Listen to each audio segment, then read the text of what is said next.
इसलिए आपसे विनती है कुछ शर्तें मेरी स्वीकार करें। पहले वाक्य में कन्या कह रही है कि हे नाथ, उठाकर अमित कष्ट धर्मों पर आपको पाई हूँ, इसलिए रहना आप नित्य प्रश्न, यह प्रथम शर्त है बतलाई। कन्या कर रही है कि हे स्वामी, मैंने अनेक पुण्य कार्य किया, देवी देवताओं का पूजन किया, जो आपको मैं पति रूप में आज प्राप्त की हूँ।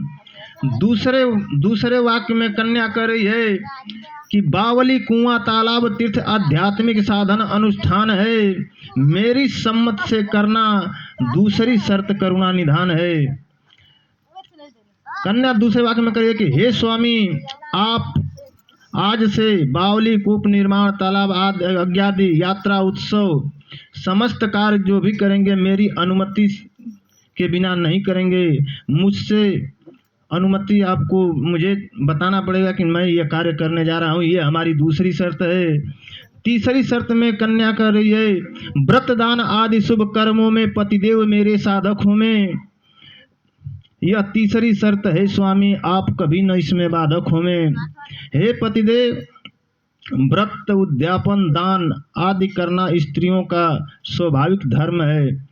मेरे इस धर्म कृत में आप कभी भी विघ्न न डालें, यह आपसे हमारी तीसरी शर्त है। चौथी शर्त में कन्या कहती है कि अब चौथी शर्त सुनो स्वामी, जो कुछ धन आप कमाएंगे सर्वा अधिकार हमारा होगा, मन में दुख न आप लाएंगे। हे स्वामी, आज से अपने पुरुषार्थ द्वारा जो भी धन आप कमाएंगे वो हमें ला करके दे देंगे। उसमें आप अपने मन में दुखी ना होइए कि नहीं मैं कमा रहा हूँ और रखने की मालकिन तुम हो।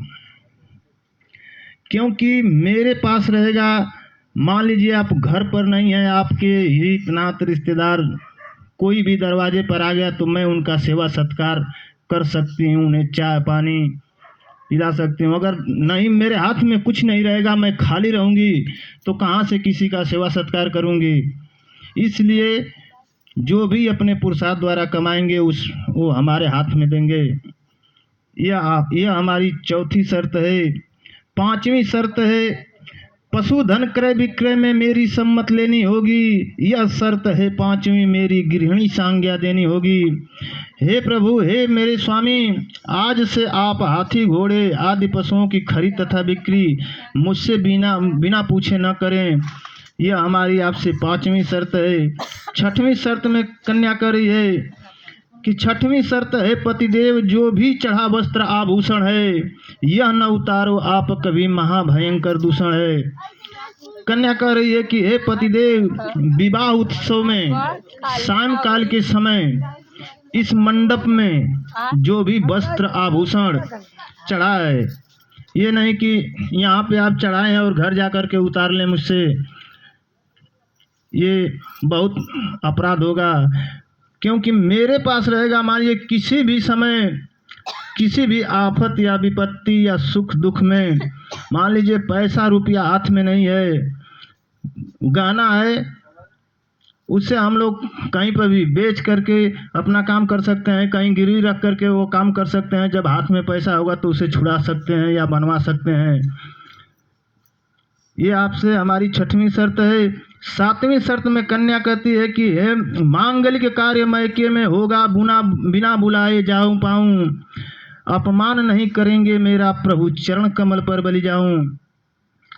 हे प्राणनाथ, अपने भाई बंधु के घर मैके में जब भी कोई मांगलिक कार्य होगा और मुझे बुलावा नहीं होगा, लेकिन मैं फिर भी वहाँ पे चली जाऊँ, तो आप वहाँ पर आकर हमें बेइज्जत न करेंगे, मुझे प्रताड़ित नहीं करेंगे, मेरा अपमान नहीं करेंगे।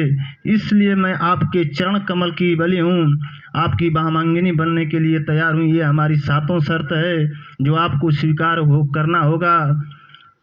वर साधु भवामा, यानी कि वर जो है साधु की तरह मौन है, कन्या के सातों वचन को स्वीकार करता है।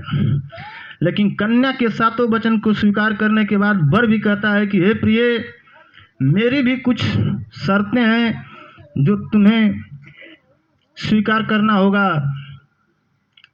वर महोदय क्या कह रहे हैं कि हे प्रिय, तुम्हारी शर्तें सुना, इसलिए तुम्हें सहचर्य बनाता हूँ। पर मेरी भी कुछ शर्त है, उसे मैं तुझे सुनाता हूँ।